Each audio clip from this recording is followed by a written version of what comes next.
Hello, snakes. They're doing great. Okay. Oh, wait. No. Alright. Okay, wait, what? Does it work? Okay. Okay, what? Why is it not working? Oh, no. The mic's not plugged in. Okay. Well.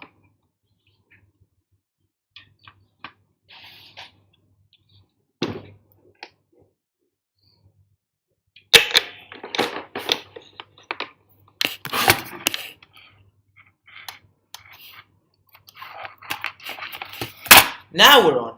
Hello, snakes. My name is Dante, and today it's Podcast Tuesday once again. And yeah,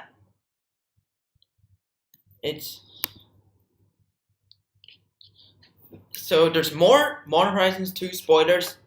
So let's just check them out. And yeah, and this time it's gonna be reprints. Okay, yeah, reprints. Reprint spoilers. So basically, cards that were in Legacy, or not Modern Legal, which are now Modern Legal because of Modern Horizons 2, and they have their appropriate watermark from their original set. So let's just start off with the combo of the week, which a friend suggested to me. So yeah, and let's see, and it is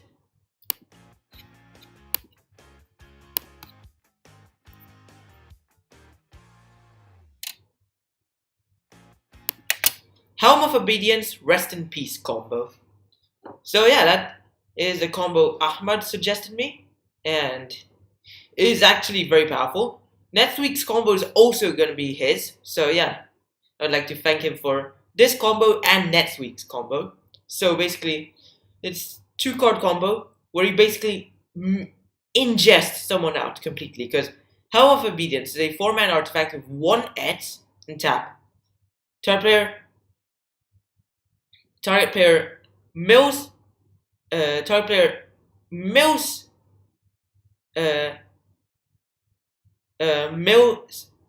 mills onto a creature or X cards were put into a graveyard this way, whichever comes first.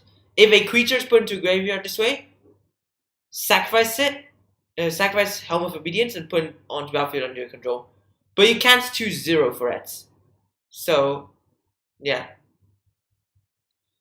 So, with Rest in Peace, it's a 2-mana enchantment that exiles all cards from all graveyards. And, oh, hi, Gemmaze. Oh, so you're asking about the combo. Oh, yeah. The Gatherer rulings is that it has to hit the graveyard. So, with Rest in Peace, if they instantly send them to exile, or with Leyline of the Void, then it means they go straight to exile. So even by paying 1 mana for X, all the cards are going to exile as a replacement effect. So it never reaches 1. So then the opponent runs out of cards to mill. So you can't choose 0 because it ends instantly. You have to choose 1. Also, the ability says X cannot be 0. So if you choose 1 as X, you kill the opponent. So yeah.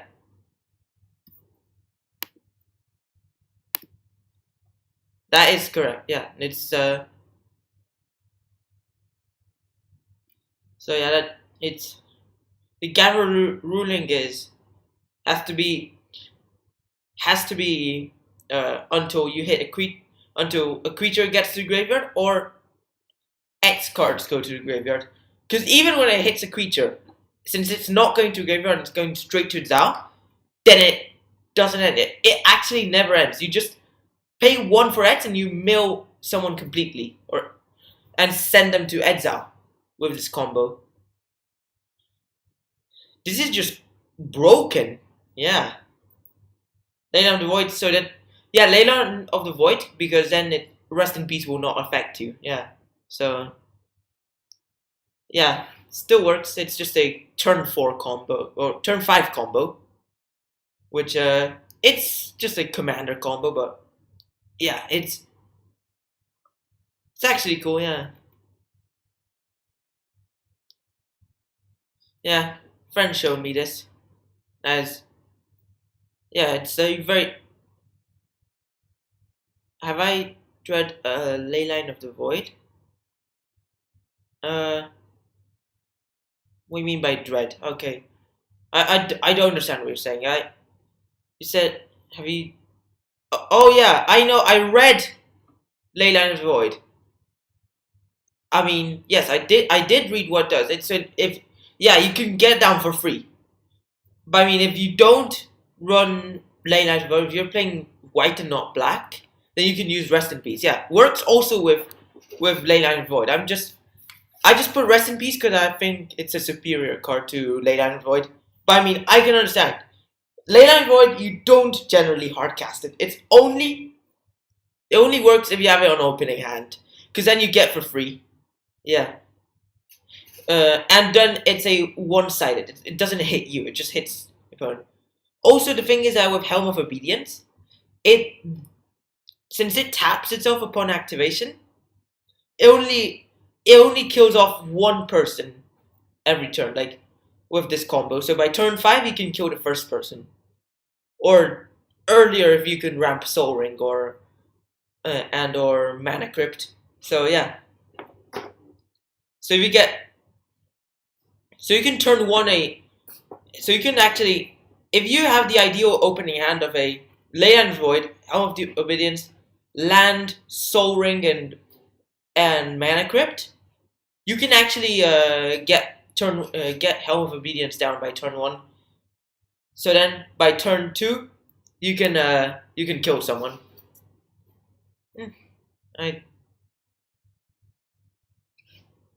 I'm actually very smart. I sometimes think of combos myself, and when I just go to my local's game shop to the local game shop to play Commander or Modern, and someone just shows me a combo, and I'm like, hey, that's cool. This is gonna go to the podcast. Oh, uh, I've been playing since beginning of 2016. So I've been playing since for 5.5 years. Yeah, I've been playing like right before Oath of the Gatewatch per release. No, I'm 15. I'm about to turn 16.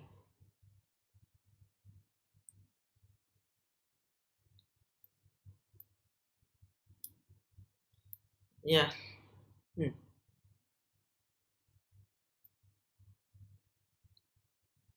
So yeah, let's just go into the number 10, and yeah, we start off with the reprint spoilers, the 10 coolest reprints, and we have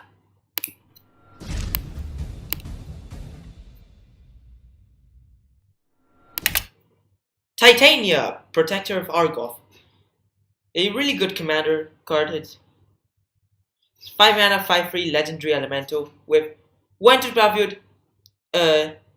You can bring one of your lands from your graveyard to battlefield, and uh, whenever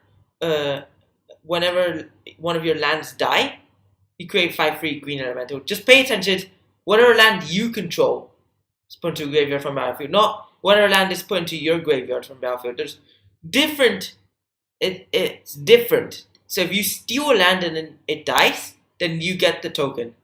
If someone stole your land and then it dies, you don't get the token. It's not. It's not like if a land you own dies. Not. It's when a land you control dies. There's some cards are like that. Mm. And I mean, and Titania is actually a very good card for Commander. I don't think this will have an impact on Modern. It's just they just put this probably because to fuel the Commander community. It's it's just a a really good Commander card from 2014, and yeah, it's just not gonna do anything on Modern. They did a few commander cards in Modern Horizons, and they are also making more commander cards in Modern Horizons. So Titania is our number 10 in this podcast, yeah? In how cool it is. I didn't specifically say that Modern Horizons spoilers, I'd be ranking them on how powerful they would be in Modern, just how cool they are in general, not just Modern. Yeah. So if you play Commander, then that is actually very cool, yeah. Yup, yeah, that is actually. Yeah, I've seen lots of players play Titania Commander. I mean, I don't have Titania. I might now get Titania, but I don't know if I'm gonna build a Titania Commander deck. I'll probably put her in my Omnath Commander deck, which is Elemental Tribal and Landfall, and it will actually go well because Landfall land die. Then when Landfall you get 5/5 Elemental with Omnath, then land die 5/3 Elemental, and uh second Omnath, the Battle for Zendikar Omnath.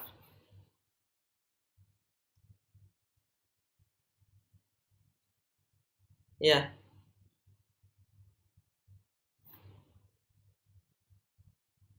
yeah, I obtained it from a trade once. Yeah, I obtained that Omnath and Void Winnower. I don't remember what I traded for that, but it was like a long time ago. That's when I got Omnath, and I think that was the first commander deck I actually built. Like, I mean, I bought a few commander decks before then, but I think that probably would have been the first commander deck I built from scratch, an Omnath deck. It has the Kiki Jiki Zealous Conscripts Infinite combo in there as well. So let's just go into the simple number 9, and it is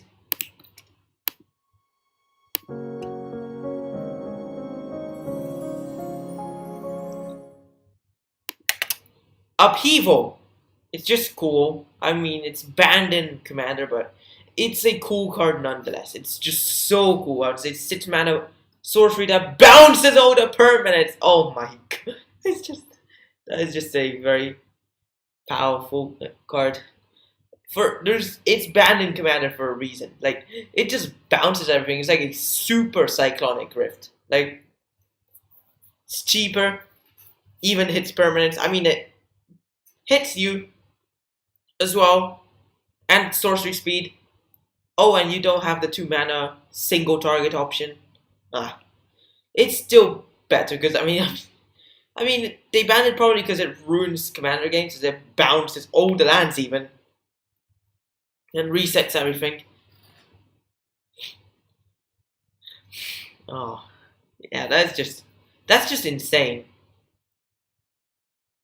If you just and then if you just go in and do this on turn 7, like, probably it's banned probably because of this reason. Like, you turn 7, you basically do upheaval, play play Ancient Tomb, play Mana Crypt, Soul Ring, then play Venser's Journal. No maximum hand size, and then you just keep on gaining life. Yeah. After that, it's hard to die. Yeah. Upheaval is just really cool. Yeah. It's originally from Odyssey, so yeah. And then it got reprinted as from the Vaults Annihilation, which it's just a board wipes from the Vaults. Anyone remembers from the Vaults? I mean, when it reached the 25th anniversary, they quit from the Vaults and they start doing spellbooks instead. When are we getting a Nisa spellbook, or I don't know if Nisa, like the next spellbook? That's what I mean. I It's not. I mean, there is a playgroup which isn't really. I mean, there's in the local game store where we just it's called Back to Games, and we have lots of there's lots of people that gather every Monday and Wednesday for Commander, and yesterday we had enough people for 3 pods of 4, or no wait, 3 2 pods of 4 and 1 pod of 5. And I was able to only play 2 Commander games that night because my playgroup, my pod, disbanded because one of the workers, Marky, had to go home, and then the other ones decided to start trading with whoever just entered the shop. I mean, if that playing with me regularly, I mean, when I go to the LGS, I that's when I play with people. I mean, I usually tend to play with Josh, Ahmad, and Satcha. But people that come to my house or gather at a different house just to play Commander, no, we don't. We just I just have like there's a few players which I generally play Commander with most. But then at my house, I generally just only play Commander with my dad and sometimes with my mom. Huh? What do you mean by that? I mean I'm in denial.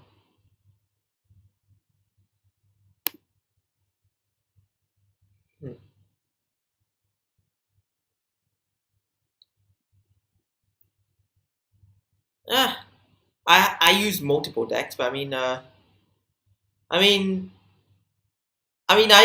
when I just gather on Monday and Wednesday, I always find people to play with, and I can tell you the one the Marky who works in the LGS at Back to Games, he had to borrow someone else's deck because his deck was CDH and all the other decks were low power, so yeah, he had to borrow someone else's deck, an Omnath deck, not my Omnath deck. He was borrowing a landfall Omnath deck. I was playing I have an elemental tribal landfall Omnath deck. Lots of times. Yeah, like there's a moment at the end of the first game, we're like, yeah, that was fun. Like even after Marquee won, we're like, yeah, that was fun. Let's just play again, and we played with the same decks as well. So since Marquee won, then the one on the left went first because we were all playing with the same decks, and yeah, it was fun. Yeah, it was just and I mean, at the second time we wanted to do another one, but Arky had to go home. No, I don't have a CDH group. I know some people that play CDH, but I don't actually play CDH, and I don't tend to group with others that are CDH. I might sometimes just join in into into just a match of CDH with a non-CDH deck, but they tend to ignore me until they actually win. So they just kill off everyone simultaneously. But I don't have a CDH group.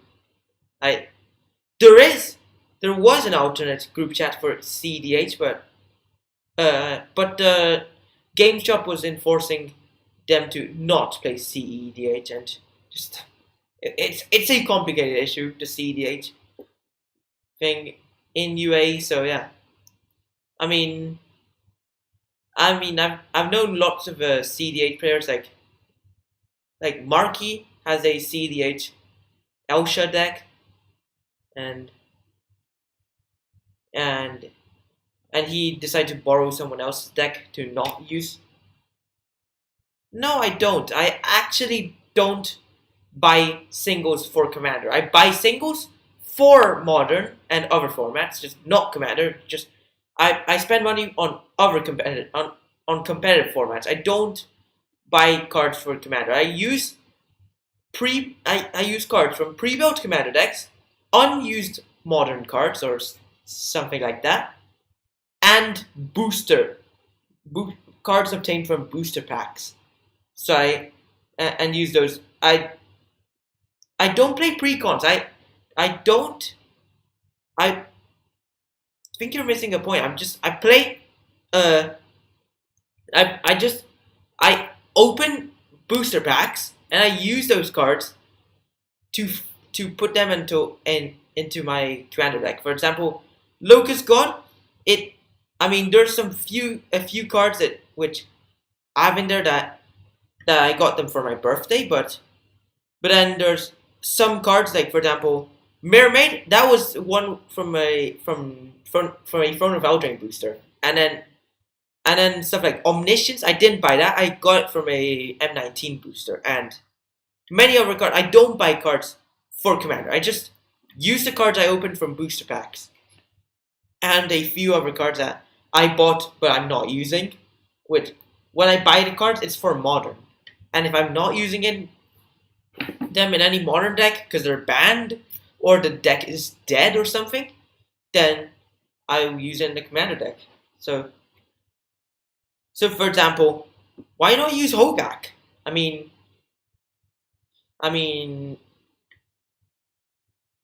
so basically, Hogak is banned in Modern. So, we had a few Hogaks. I mean, I didn't buy any Hogak. We just, we actually got them from boosters. I mean, we could put a Hogak in the Legacy deck. I mean, if we're not using this, we just... No, not really. I don't generally win the games. I sometimes end up winning if they ignore me. But if they don't ignore me, then I just lose. If they sometimes if they ignore me, then I sometimes win. And I mean, it doesn't generally happen. I mean, in the second game, I still won from after basically after being attacked a lot. Yeah, let's just go into the Golden 8, and it is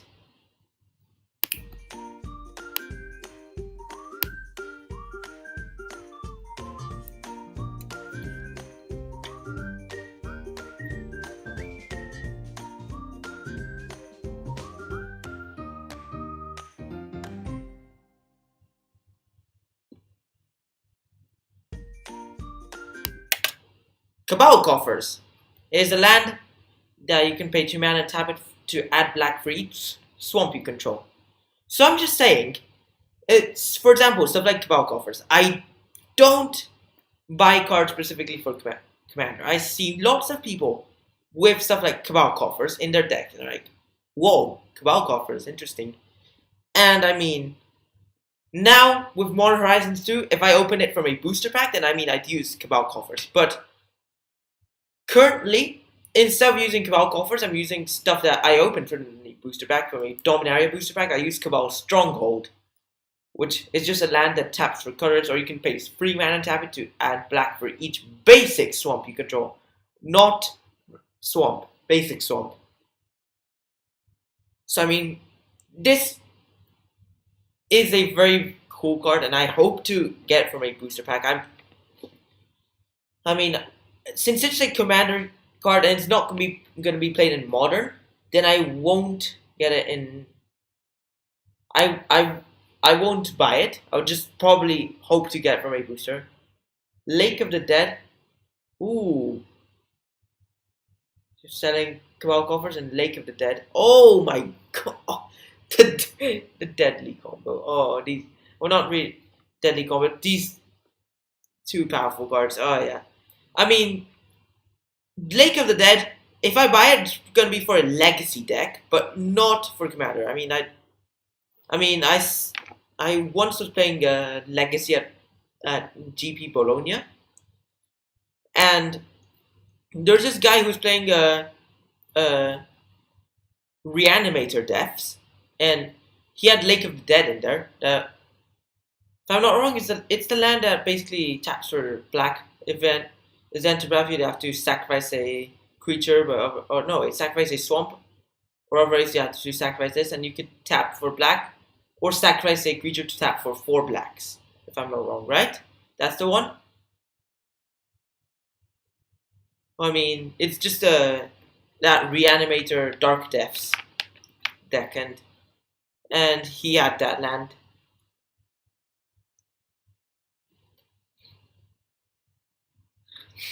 I mean, and yeah, Cabal Coffers is actually cool, and I hope to get it. Let's just go into the simple number 7, and it is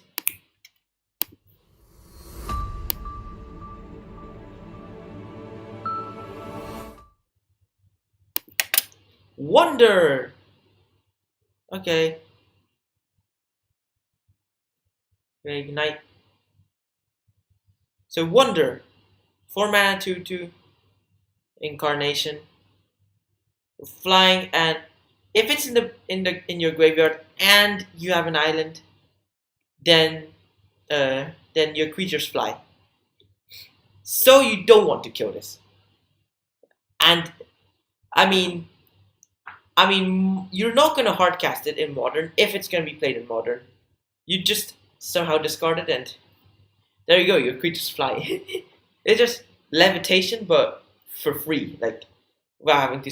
It's not a 4 mana enchantment. It's just a free card. Oh yeah, that's actually cool. And having an island is gonna be easy because in modern you're gonna be playing stuff like shock lands and stuff. So having an island is not gonna be a hard thing in a blue deck. So yeah.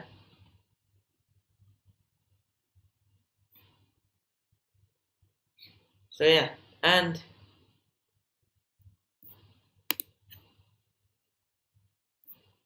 so yeah, it's actually very cool. I like it. It's one thing you'd always need in a blue commander deck. And yeah. So let's just go into the number 6. And it is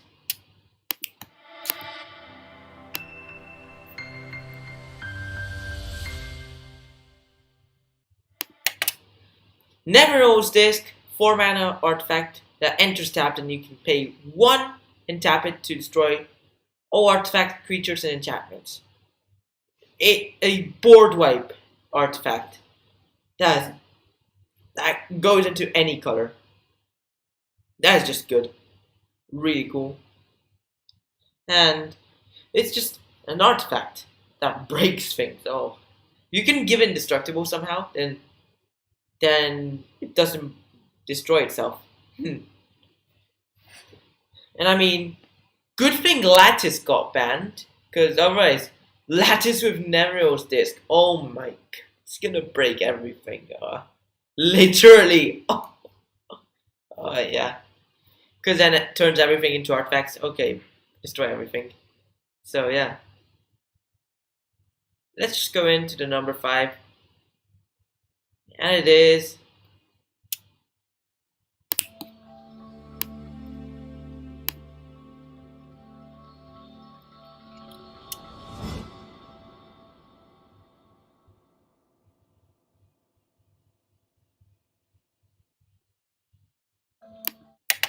Sterling Growth. 2 mana enchantment that makes your other enchantments have Shroud. And you can pay 1 mana and sacrifice it to search for an enchantment, and you reveal it and you shuffle and put it on top. So yeah. It's just an enchantment that not really temporarily, it gives you another enchantment Shroud, which then you can use it later on to just fetch for an enchantment. Well, it may be played in modern, maybe in Boggles. It might see play in Boggles, but otherwise, hey, finally, oh wait, did I have Sterling Growth before? Oh yeah, I think my dad got it as a Judge promo. Yeah. So unless if he sold it, then I have it. Yeah. But Sterling Grove got a reprint. Yeah. Let's just go into number 4. And it is a really good modern edition.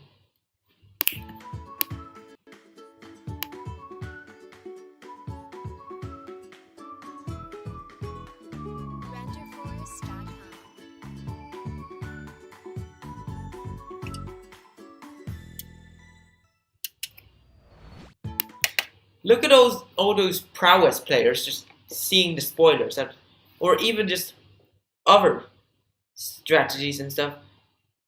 And like for example, maybe Death Shadow decks or stuff. Oh wait, no, wait, not Death Shadow decks. It's not gonna be much power, but we have Imperial Recruiter as our number 3. Our number 4, sorry. 3 is the mana cost, sorry. Rank is number 4. 3 mana, 1/1 Human Advisor that searches your library for a creature with power 2 or less, reveal it in your hand and shuffle when it enters battlefield. And it is going to be a great modern edition. Not really for Death Shadow because it won't be able to look for it. It's power, not by mana cost.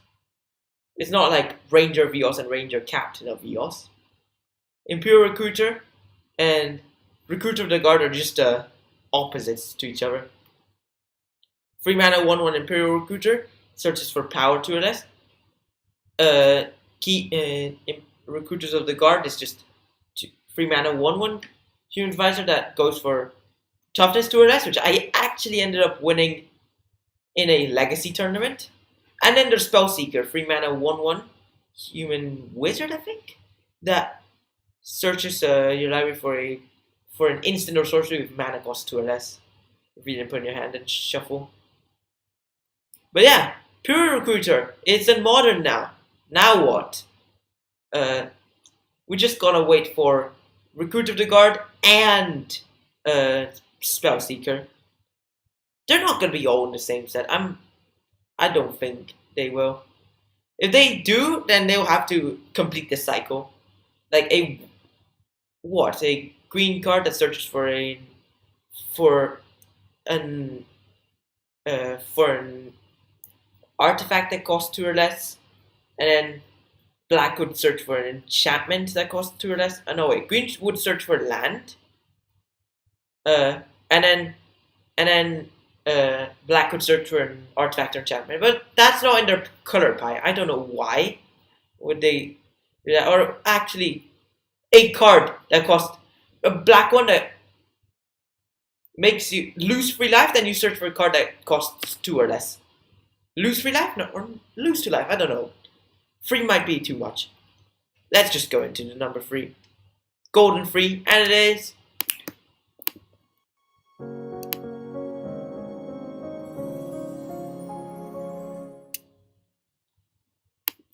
yeah, remember to that victory. Finally, I get to build a Cinder Split account deck. Chance Encounter. 4 mana enchantment that whenever you win a coin flip, put a luck counter on it. And we have your upkeep, if it has 10 or more luck counters on it, you win the game. So yeah. It basically just allows you to just if you win 10 flips, then you win the game. You just gotta be lucky with your flips and use coin flip cards. This isn't gonna be good in modern, but Commander players, attention, it's back.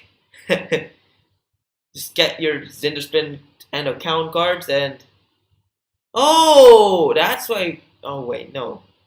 I mean, modern already has Crux Thumb, and the spike. I mean, not really spike. I'm not sure if it's spike or the price was already high before Chance Encounter was announced. The reprint, because I mean, it's at $38. The Crux Thumb, and I mean, Crux Thumb allows you to increase the chances of winning the flip by allowing you to flip 2 coins and choose 1 flip instead of flipping 1 coin. So Chance Encounter, number 3. Let's do this. Let's go to number 2, and it is a really cool card for burn.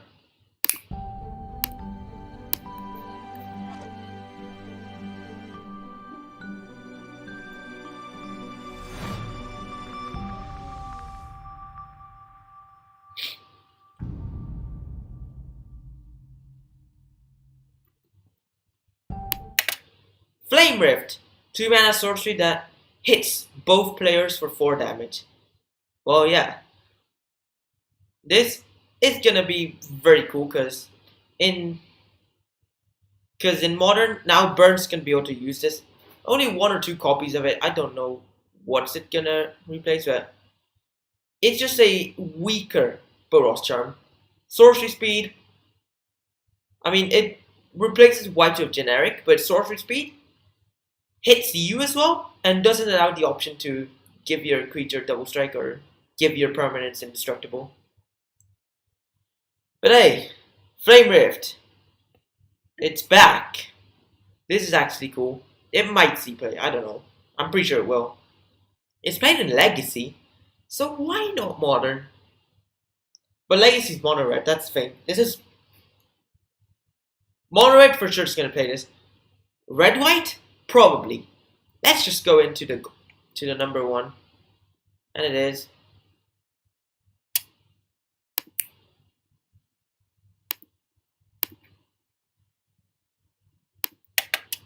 Counterspell!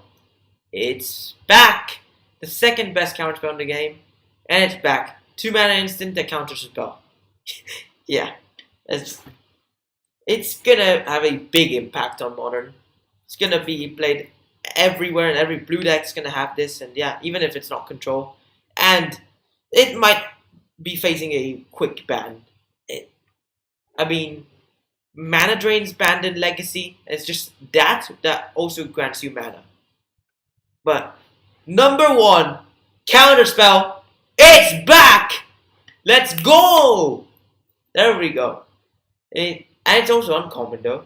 It's not common or rare.